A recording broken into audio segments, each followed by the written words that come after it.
What's going on, guys? We are back once again, and we're going to be doing another Assassin's Creed review today, and we are finally going to be going over Assassin's Creed 3. So, again, if any of you guys are watching any of my stuff right now, I just want to go ahead and I want to say this. Once again, whether you enjoy this game, whether you don't enjoy this game, that is fine, but at the same time, we're all Assassin's Creed fans at the end of the day, and I figure go ahead once again get my opinion out there. Now, if you have not played this game, this is available on multiple consoles. This is available on PS3, PS4, PS5, also on Xbox 360, Xbox One, and the Wii as well. But the entirety of this story is you still play as Desmond Miles. He goes back to America to find more of the Piece of Eden and also, of course, of other relics of the world. Now, you play as a brand new character as a Connor Kenway, the grandson of Edward Kenway and the son of Hatham Kenway. Now, you start off as Hatham Kenway, who is a what seems to be a privateer, but he's actually funny enough, a Templar. And we don't know exactly how he became a Templar in the story. And he goes to America. He starts to make different connections. And then when this happens, he goes and meets a woman who is Native American. And that is how Connor is born. Connor is an outcast between being Native American and English.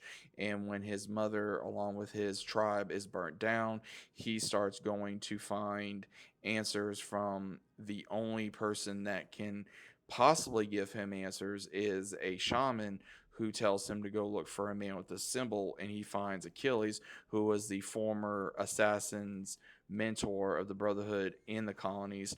And after a while, he finally trains Connor. He trains him to become an assassin and to start going after every single Templar in the game like you normally would. And it goes through a lot of historical events, especially like the Boston Tea Party, the starting of the Revolution, meeting George Washington, Thomas Jefferson, et cetera, and having to fight not only the Patriots and fighting the British Army during this time, handling different winter and summer and fall environments as well. You get to build your own um, village, I guess you'd say, or your own your own homestead, and I like that. I like when you meet different ones in the homestead and you start building the homestead. I really enjoyed that. Again, Connor was not a that bad of a character in my personal opinion. I think the worst thing was is that he wanted revenge so much on a character by the name of Charles Lee, and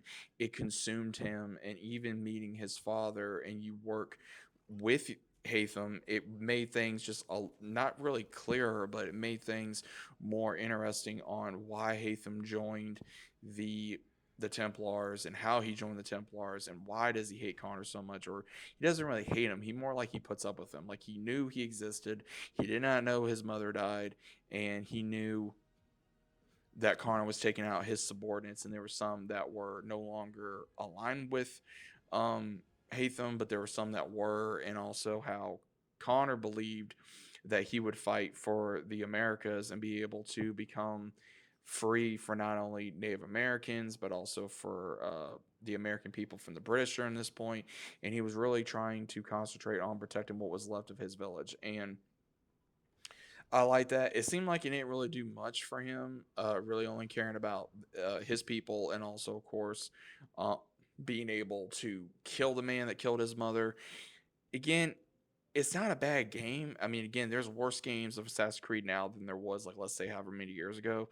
But now, when I look back at this one, it wasn't that bad of a game. It came out a year right after Revelation, so learning that we were not going to be continuing as Ezio was very hard for the fandom. I know it was very hard for me because Ezio was and still is one of my favorite characters. I used to really love Assassin's Creed 3, and then I got out of it because I was like, and I prefer, this and that. The gameplay was really good. I will admit that the gameplay was good. The cinematography was good. Some of the characters were interesting, new characters that we had not met, other than of course putting public figures in here from historical archives. But overall, it wasn't that bad of a game. We do lose Desmond Miles in this game, being killed off by him trying to sacrifice himself to prevent, the apocalypse in the modern world, which again, it still doesn't make sense.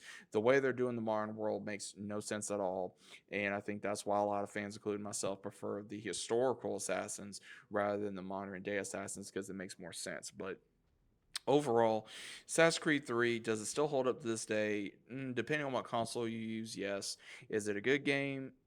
I would say it's more about your perspective of, especially if you've been a long Assassin's Creed fan like I have. If it's been years that you've been following Assassin's Creed, like let's say you started with the first one or the second one or even Brotherhood, and you're still trying to play Assassin's Creed now this day, then again, this may not be on your top list, but it may not be the bottom of the barrel either, in my personal opinion. But overall, what do you guys think of Assassin's Creed 3? Is it a good game? Is it a bad game? Is it bottom of the barrel? Or is it one of the worst games that's ever made? Again, I've made videos of what my personal favorites are, which again, this is another reason why I'm doing these videos. But overall, what do you guys think of Assassin's Creed 3? Let me know about it down in the comments down below. Hope you guys enjoyed, and I'll be seeing you as always on the very next one.